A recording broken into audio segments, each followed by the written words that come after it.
مسیح یسوع کے عظیم جلالی بابرکت نام میں آپ سب کی سلامتی ہو.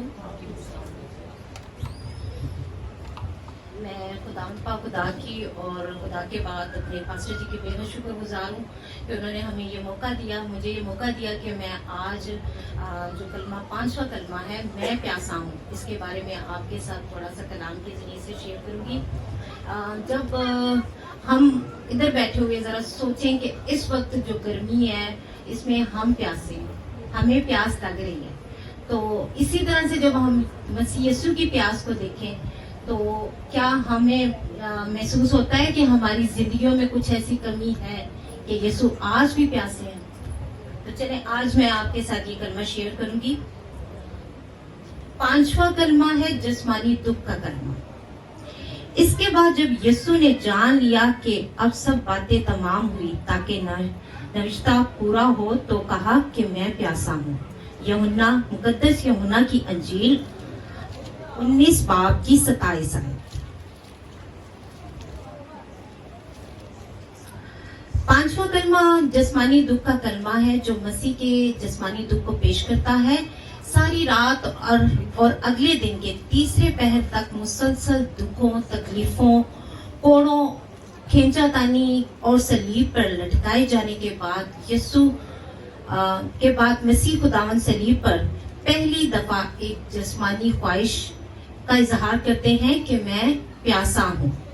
لگاتار اس کے جسم سے خون بہتا رہا. بارہا اس کے جسم میں پانی کی کمی ہوئی جو کہ ایک انسانی جسم کے لیے فطری بات تھی کہ مسیح کے منہ سے یہ الفاظ نکلے کہ میں پیاسا ہوں.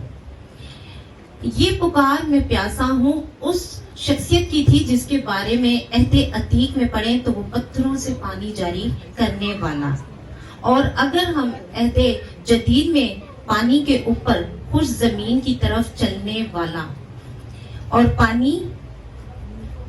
پانی اور طوفانوں کو ڈانٹ دینے والا، بیابان اور جنگلوں میں ہزاروں کو کھانا کھلانے والا، عام لوگوں کو زندگی کا پانی دینے والا، وہ جس نے اس واقعے سے تھوڑے دن پہلے یروشلم میں کھڑے ہو کر کہا اگر کوئی پیاسا ہو تو میرے پاس آئے آ کر پیے. مقدس یوحنا کی انجیل اس کے 7 باب میں 33 آیت میں لکھا ہے. چلو میرے ساتھ نکالیں آپ بھی.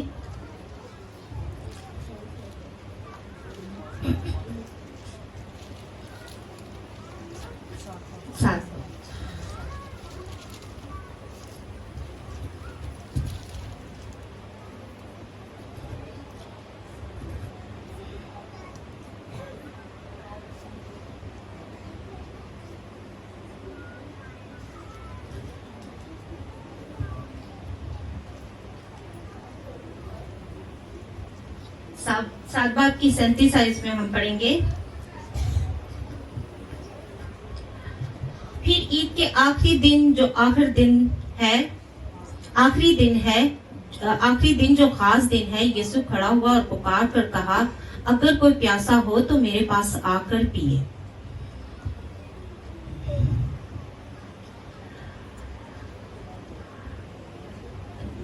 آج خود پیاسا ہے جو دنیا کو پانی پلا رہا ہے، جو یہ کہہ رہا ہے کہ جو پیاسا ہے میرے پاس آئے، زندگی کا پانی میرے پاس ہے.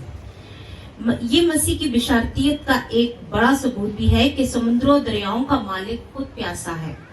اسرائیل کی تازگی کے لیے خشک چٹان سے پانی مہیا کرنے والا خود آج پیاسا ہے. وہ چاہتا تو فرشتوں کو حکم دے سکتا تھا کہ وہ پانی لائیں، لیکن اس نے نہیں ایسا کیا. اس نے اپنے باپ کی مرضی کو اپنے باپ کی فرما برداری میں رہتے ہوئے پورا کیا، بلکہ پیاس کو برداشت کیا اور پانی کا اظہار کیا. اور پرانے عہد نامے کی پیشن گوئی پوری ہوئی جس میں لکھا ہے زبور 29 کی 3 آیت میں میں چلاتے چلاتے تھک گیا، میرا گلا سوکھ گیا، میری پیاس بجانے کو انہوں نے مجھے سرکہ پلایا. زبور 29 کی 21 آیت. اسی طرح سے میرے عزیزوں، خداوند یسوع مسیح کو جب صلیب دی گئی اور ہمارے گناہوں کے لیے اس نے ہماری نجات کے لیے سب کچھ برداشت کیا. کیا ہم اپنی زندگی میں آج یہ دیکھیں کہ جو ہمارا یسوع مسیح ہے، جو